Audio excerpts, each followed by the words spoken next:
예배라서 제가 아이들 예배하듯이 아이들한테 설교하듯이 이렇게 뭐 분장을 하거나 연기를 해볼까 뭐 여러 가지 준비해볼까 생각을 해봤는데 오늘 특별히 이제 부모님들이 오시기 때문에 부모님들과 선생님들을 위한 설교 나눔을 좀 해야 되겠다라는 생각을 하게 되었습니다.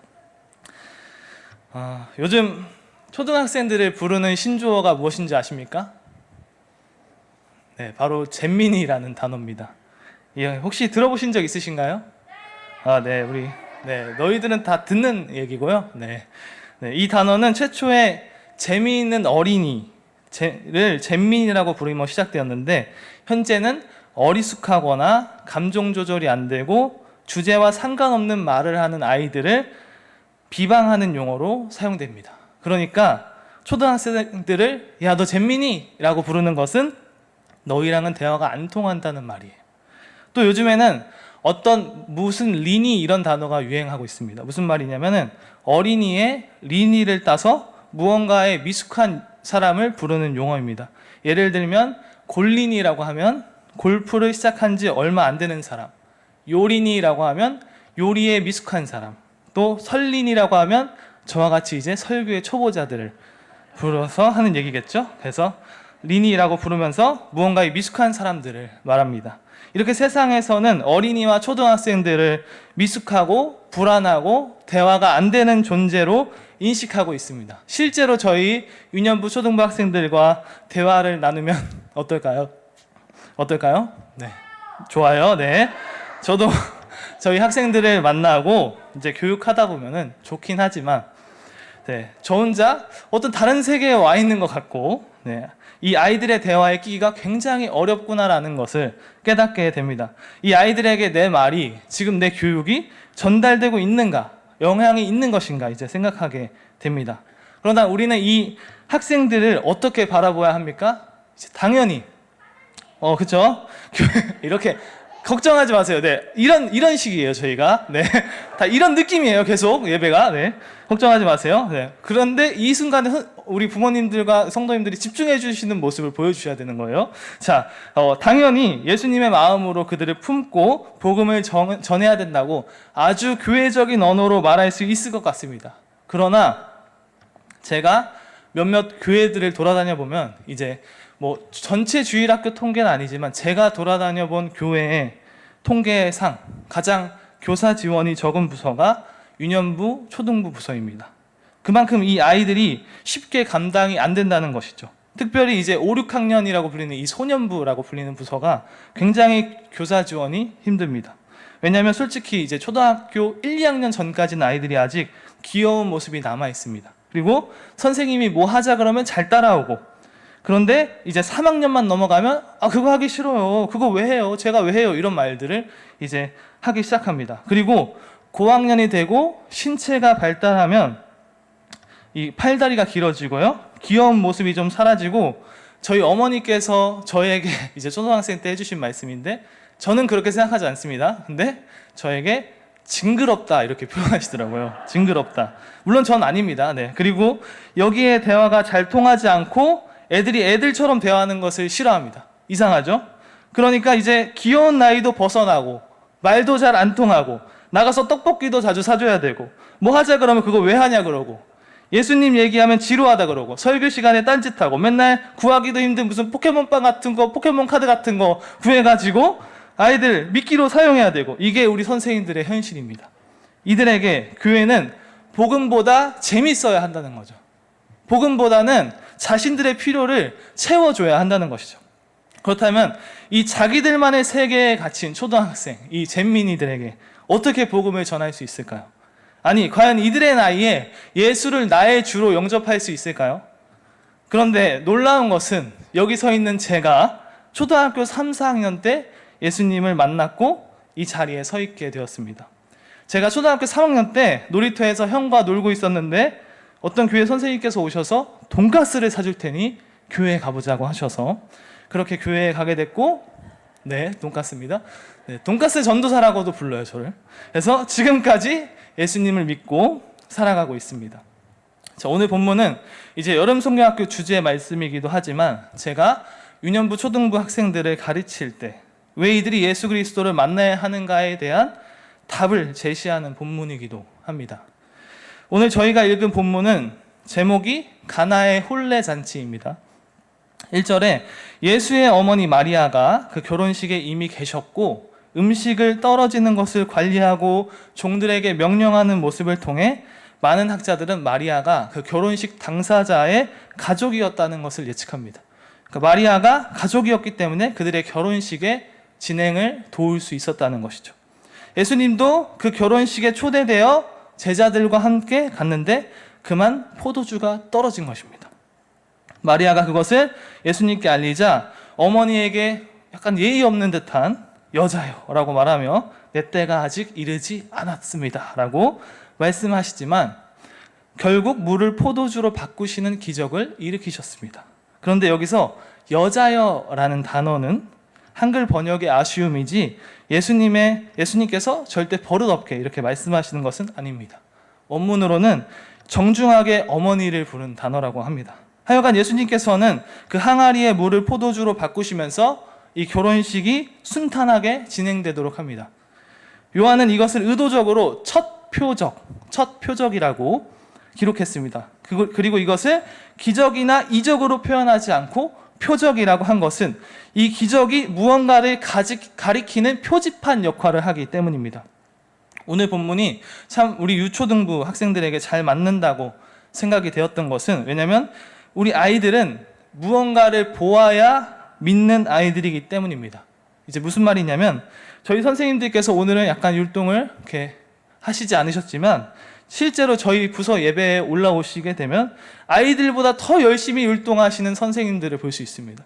그리고 학생들이 딴짓을 해도 설교를 열심히 듣는 선생님이 계시고 학생들이 눈 뜨고 장난을 쳐도 옆에서 열심히 기도하는 모습을 보여주는 선생님들이 계십니다. 왜냐하면 이 친구들에게 야 예배 드리는데 누가 장난쳐? 예배 드리는데 눈 안 감어? 기도 안 해? 이렇게 100마디 말을 하는 것보다 열심히 예배 드리는 선생님의 모습을 보여주는 것이 교육적으로 더 효과적이기 때문입니다. 그것이 학생들에게 우리가 예배하는 하나님을 바라보게 하는 일이기 때문입니다. 보세요. 집중 잘하고 있죠. 우리가 예배를 잘 드리고 있기 때문입니다. 자, 우리 선생님들, 부모님들의 모습이 하나님을 가리키는 표지판이 된다는 것입니다. 그러므로 우리 어린 자녀를 두신 부모님들께서는 아이와 함께 예배를 드리시고 온라인 예배든 가정 예배든 드리실 때 하나님께서 나를 CCTV처럼 지켜보고 계시구나 라는 것을 생각하고 중간에 커피를 타러 가신다거나 화장실에 가는 모습을 자제해 주셔야 합니다. 왜냐하면 이 아이의 생각에 하나님을 이렇게 예배해도 되는구나 라고 생각이 들기 때문이죠. 이제 그 표적은 그 기적 자체가 아닌 하나님이 누구신지 바라보는 것, 그 성품, 그 능력을 바라보게 하는 것이 목적입니다. 그래서 저자 요한은 요한복음의 대표적으로 7가지 표적들을 통해 그러한 예수님을 믿고 생명을 얻게 하는 목적을 갖고 있다고 요한복음 20장 30절부터 31절에 이렇게 말합니다. 우리 다 같이 한번 읽어볼까요? 요한복음 20장 30절 31절 시작. 그래서 제자들 앞에서 기록되지 아니한 다른 표적도 많이 행하셨으나 오직 너희로 예수께서 하나님의 아들 믿게 함이요 또 너희로 믿고 그 이름을 힘입어 얻게. 그런데 왜 요한은 예수님께서 정말 많은 표적들을 행하셨는데 이 7가지 표적을 기록했으며 물을 포도주로 바꾸는 기적을 첫 표적이라고 명시해 놓았을까요? 그것은 우리가 2가지로 살펴볼 수 있는데요. 첫 번째는 예수님의 이 퉁명스러운 말씀을 통해 알 수 있습니다. 예수님께서는 마리아가 포도주가 떨어졌다라고 말하자 여자요 나와 무슨 상관이 있습니까? 내 때가 아직 이르지 않았습니다 라고 말씀하십니다. 그렇게 대답을 들은 마리아는 굴하지 않고 하인들에게 예수님이 시키는 대로 하라고 명령하죠. 예수님께서는 안 하실 것 같이 말씀하셨지만 하인들에게 6개의 돌 항아리에 물을 채우라고 명령하셨습니다. 어렸을 때는 이 하인들의 모습처럼 우리도 순종해야 한다 이런 설교를 많이 들었던 것 같은데 우리가 더 집중해야 할 것은 하인들의 행동이 아닌 예수님의 말씀입니다. 이상하지 않습니까? 아니 어차피 해주실 거면, 그렇잖아요. 어차피 해주실 거면 그냥 해주시지 왜 굳이 한번 퉁명스럽게 내 때가 아닙니다 이렇게 거절하냐 이 말이에요. 예수님께서 성격이 무슨 츤데레 이런 것도 아니실 텐데 어차피 물을 포도주로 바꿔주실 거 예수님께서는 왜 굳이 한번 이것을 거절하시고 이 표적을 행하셨을까요? 그 이유는 예수님께서 그냥 너희 먹고 마시는 문제나 해결하러 오신 분이 아니라는 것입니다. 다시 한번 말씀드리면 이 말씀은 나는 그냥 너희 먹고 마시는 문제나 해결하러 온 사람이 아니야 라고 말씀하시는 겁니다. 그러면 예수님께서는 너희의 본질, 너희가 처한 상황, 그 내면의 일을 바꾸러 오신 하나님이 나야 라고 말씀하시는 겁니다. 요한복음 1장 4절에 보면 이렇게 요한복음의 서두에 이렇게 말합니다. 빛이 어둠에 비추되 어두움이 깨닫지 못하더라.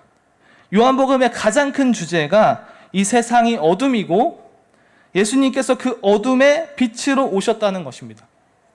그런데 여기서 말하는 어둠은 그냥 깜깜한 거, 그냥 나쁜 거 이런 것을 얘기하는 것이 아니라 아담과 하와의 죄로부터 시작된 죄악된 이 세상을 얘기합니다. 아니 좀 더 자세히 말하면 인간들의 세상에 죄악으로 인해 비참해졌다는 거예요. 교회를 다니지 않지만 이제 저에겐 큰 누나가 있습니다. 큰 누나가 자녀가 3명인데, 그러니까 저에게 조카가 3명이 있는데 누나는 저와 만나면 이렇게 종종 얘기합니다. 아, 애들 키우기가 정말 힘들다, 재용아. 애들 키우기가 정말 무서운 세상이다 라고 말해요. 무슨 말씀인지 아시겠죠? 네, 성도님들도 공감하실 겁니다. 얼마나 세상이 악합니까? 뉴스만 봐도 우리가 그것을 직감해요. 입에 담을 수 없는 일들이 세상에는 엄청나게 지금도 많이 일어나고 있고 어느 날은 우리 아이가 아닌 게 정말 천만다행이다라는 생각이 드는 일들도 종종 벌어집니다. 이러한 일들의 이러한 인간들의 죄성을 성경이 잘 말해주는 것은 성경 전체가 죄짓고 회개하고 용서받고의 반복이에요. 우리가 사는 현실은 어떻습니까? 세상이 아닌 우리들의 가족만 보아도 비참하다는 것을 알 수 있어요. 제가 요즘 넷플릭스에서 이제 엄마 아빠가 된 고등학생들의 이야기와 이혼에 대한 예능 프로그램들을 보는데 결혼은 현실이라기보다 제가 보았을 때 이렇게 예능 프로그램들을 보면 얼마나 인간이 악한지를 보여주는 것 같습니다. 죄악된 두 인간이 함께 살아가는 것이 얼마나 참담한 일인지 현실적으로 보여줍니다. 네, 어제 김종현 전사님 결혼하셨는데 죄송합니다. 네, 그리고 그 불안한 가정 속에서 자라서 부모의 눈치를 보는 이 아이들의 모습에 마음이 너무 아팠습니다. 그럼에도 불구하고 이런 죄악된 세상에서 안전하고 나름 건강하게 아이들을 키웠는데 어떡합니까? 중학교 지나 고등학교 가면은 그 지옥 같은 입시 전쟁에 우리 아이를 보내야 합니다. 그 입시 전쟁 다 치르면 어떡합니까? 대학 가고 취직해서 직장 상사 비위 마치고 과한 업무 스트레스로 사직서를 썼다가 지웠다가 내려놓기를 반복하고 흙수저로 키운 우리 아이는 제대로 된 집 한 채 못 얻고 겨우 장가 시집 보내서 그 아이가 또 아이를 낳으면 그것을 또 반복합니다. 결혼 생활은 항상 즐겁고 행복합니까? 저는 그렇습니다. 네, 저 빨랐죠? 네, 카드값 대출이자 매일매일 허덕이며 이러한 인생은 포기하는 것이 낫지 않을까 생각하며 오죽하면 한강에 전화기를 설치하고 이 제약된 세상에서 살아간다는 것이 참으로 비참합니다. 어떤 사람들은 그런 얘기를 합니다. 헬조선, 차라리 태어나지 않았으면, 부모가 나를 낳아주지 않았으면 이렇게 살지 않았을 텐데. 이렇게 우리가 먹고 사는 것으로 허덕이며 비참하게 살아가는 것의 근본이 세상이 죄악되기 때문이에요. 그런데 이러한 세상에 그 비참한 인생에 예수께서 빛으로 오셨다는 겁니다. 너희가 먹고 사는 문제가 아니라 본질적인 것, 이 죄로 인해 타락한 세상을 구원하러 오셨다는 것입니다. 이제 두 번째로는 연회장의 말을 통해 알 수 있습니다. 하인들의 예수님의 말을 듣고 항아리에 물을 채웠는데 물이 포도주로 바뀌었습니다. 당시에 유대인들은 정결 예식이라고 해서 이제 잔치와 식사하기 전에 꼭 손을 씻는 문화가 있었는데 그 6개의 항아리가 정결 예식에 사용된 물이에요. 이 6개의 항아리의 물의 총합을 학자들은 430에서 720리터 정도로 예측하는데, 그러니까 어마어마한 양의 좋은 포도주가 끊어지지 않고 다시 생긴 것이죠. 그 포도주를 맛본 연회장, 결혼식을 주관하는 사람이죠. 이 사람이 신랑을 불러서 이렇게 칭찬해요. 사람마다 먼저 좋은 포도주를 내고 취한 후에 낮은 것을 주는데 당신은 지금까지 좋은 포도주를 주었습니다. 이스라엘 결혼식은 일주일 동안 진행되었기 때문에 값비싼 좋은 포도주를 계속 내는 것이 경제적으로 어려웠습니다. 그래서 사람들이 취하는 잔치의 중후반에는 저렴한 포도주를 내었습니다. 사람들이 취하면 맛을 잘 못 느끼기 때문이죠. 또한 결혼식에서 포도주가 빠진다는 것은 엄청난 위기에 봉착했다는 것이에요. 오죽하면 결혼식에 남편은 빠져도 포도주는 있어야 한다는 말이 있어야 됐고, 구약에서 포도주는 기쁨과 하나님의 축복을 상징하는데 포도주가 잔치에 떨어졌다는 것은 이 기쁜 잔치가 절망에 빠져버렸다는 거예요. 이들의 잔치에서 포도주는 굉장히 중요한 음식이었습니다. 이 포도주가 떨어진 순간이 절망 그 자체를 말하는 것입니다. 그런데 이 절망에 빠진 순간을 예수님께서 어떻게 바꾸십니까? 더 좋은 잔치로 바꾸셨다는 거예요. 절망을 기쁨으로, 절망을 소망으로, 절망을 더 좋은 잔치로 바꾸셨다는 거예요. 성경에서는 하나님과 우리의 관계를 어떻게 많이 표현하는지 아십니까? 신랑과 신부입니다. 절망에 빠질 뻔한 이 결혼식을 신랑 대신 예수님께서 지금까지 좋은 포도주를 내었도다 포기하지 않으신 거죠.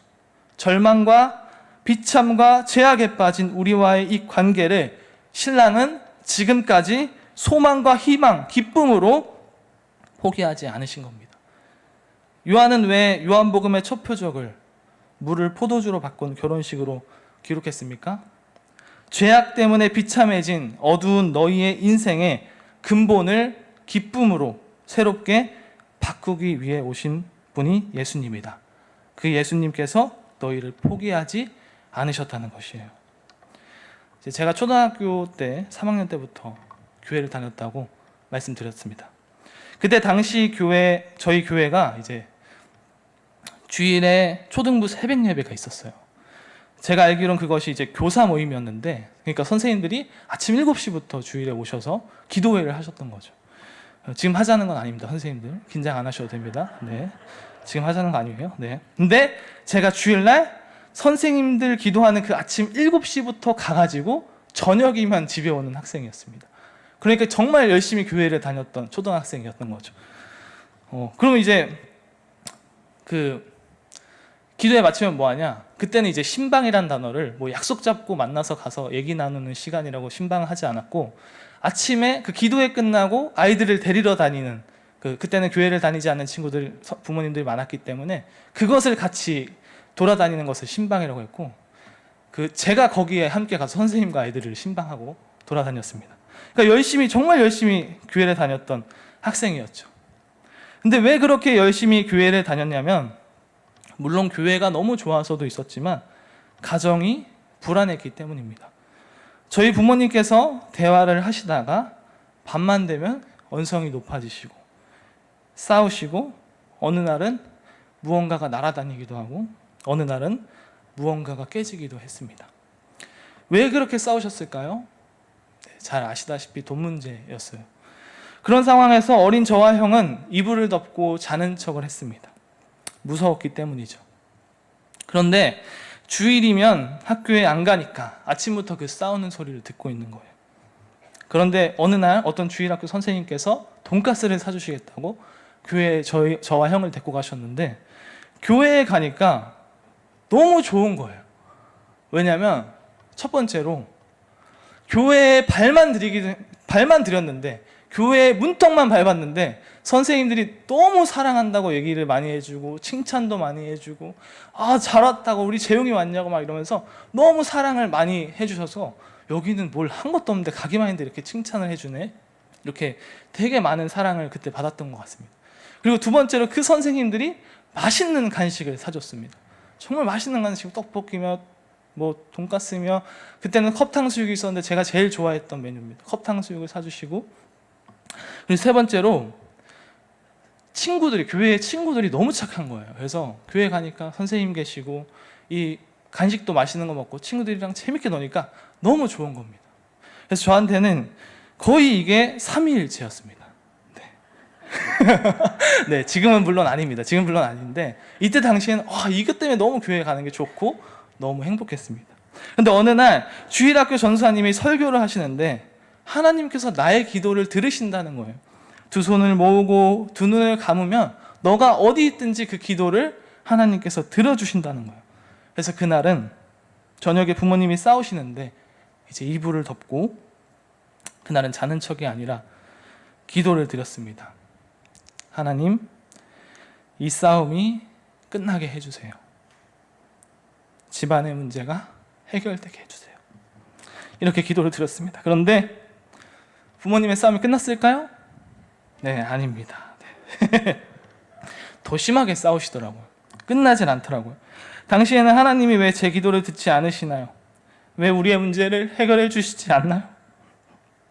이렇게 많이 따지면서 기도했던 것 같습니다.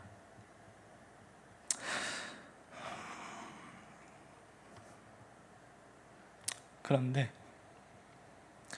지금 와서 생각해 보니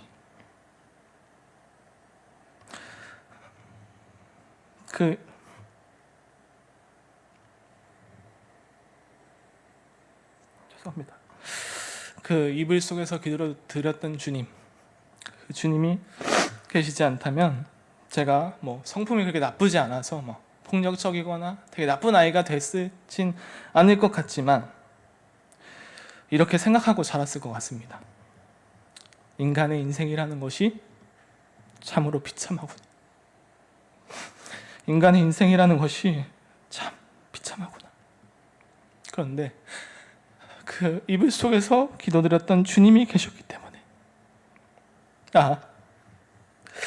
이렇게 비참한 인생 가운데 예수께서 찾아오셨구나.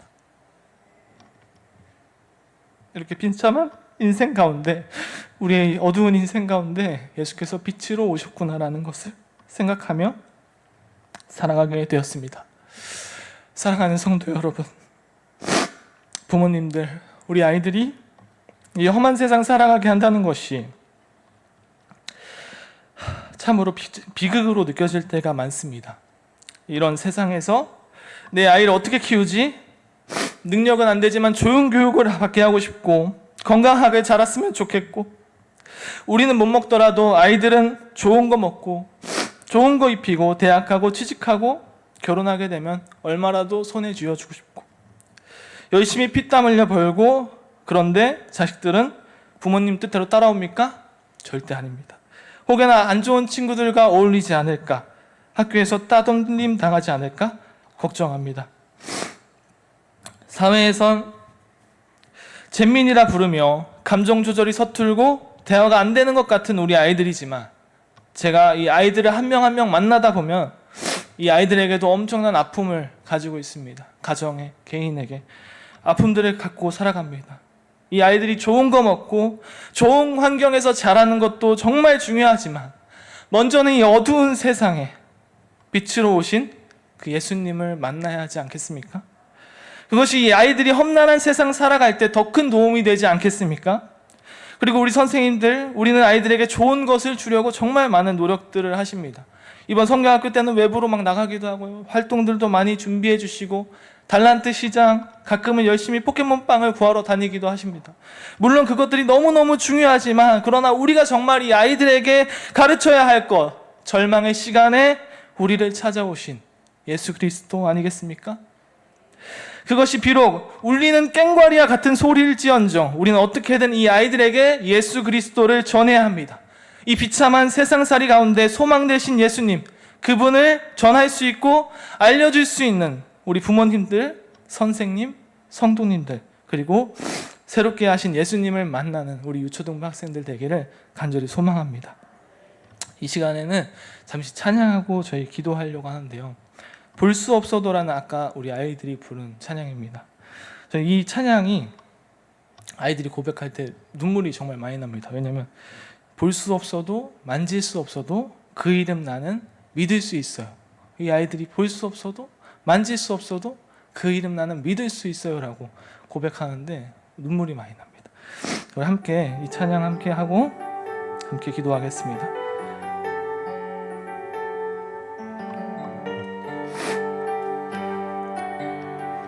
볼 수 없어도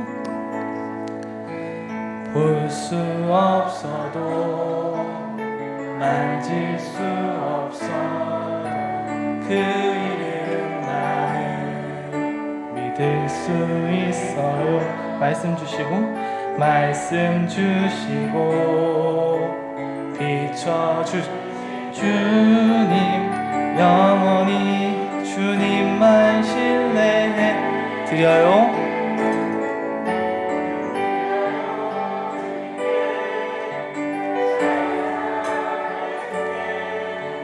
깨지고 아픈 마음, 못 박힌 손 위에 드려요. 주님께 나의 삶 예수께 지금 모습 이대로 내 전부.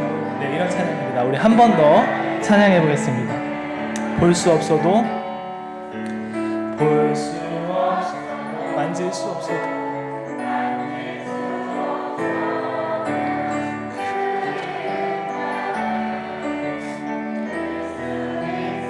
말씀 주시고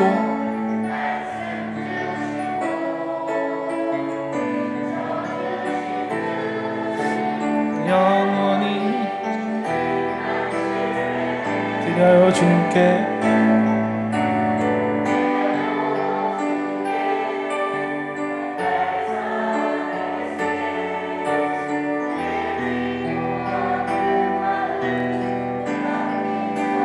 드려요.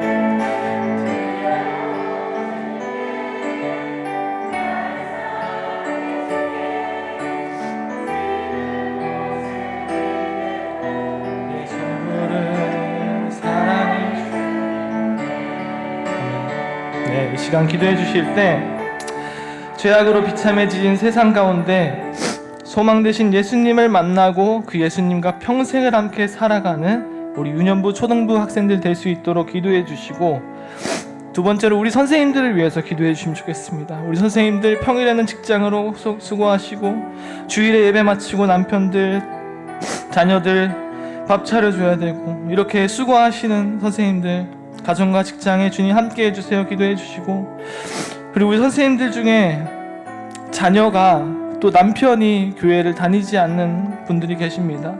이 선생님들 마음속에 이런 마음이 있을 것 같아요. 내 남편도 내 자식도 예수님을 안 믿는데 내가 지금 여기서 뭐 하는 거지? 이런 마음이 들 수 있을 것 같은데 그 마음을 주님 만져주고 위로해달라고 함께 기도해 주시고, 속히 선생님들의 가정에 구원의 축복을 달라고 함께 이 두 가지 기도 제목을 놓고 기도하시겠습니다. 하나님, 우리가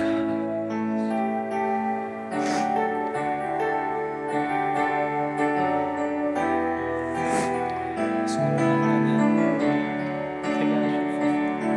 이 평생의 인생 가운데 비참하고 이 어두운 세상 소망과 사랑 되신 그 예수 그리스도 만나도록 주님 인도하여 주시고,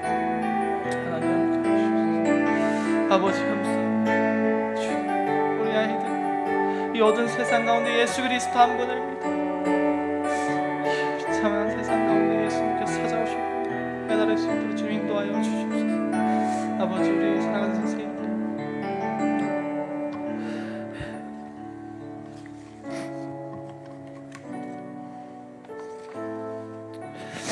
하나님, 비참한 우리의 인생 가운데 빛으로 찾아오신 예수님 감사합니다. 우리들의 자녀들이, 우리가 가르치는 학생들이 자라나며 세상이 이렇게 비참하구나라는 것을 느낄 수도 있을 것 같은데, 이 아이가 그 절망 가운데 빛으로 오신 예수님을 만날 수 있게 도와주세요. 내가 믿는 그 예수님을 나의 자녀가, 우리 학생들이 나의 주님으로 고백하고 살아갈 수 있게 인도해 주세요. 사랑이신 예수님의 이름으로 기도드립니다.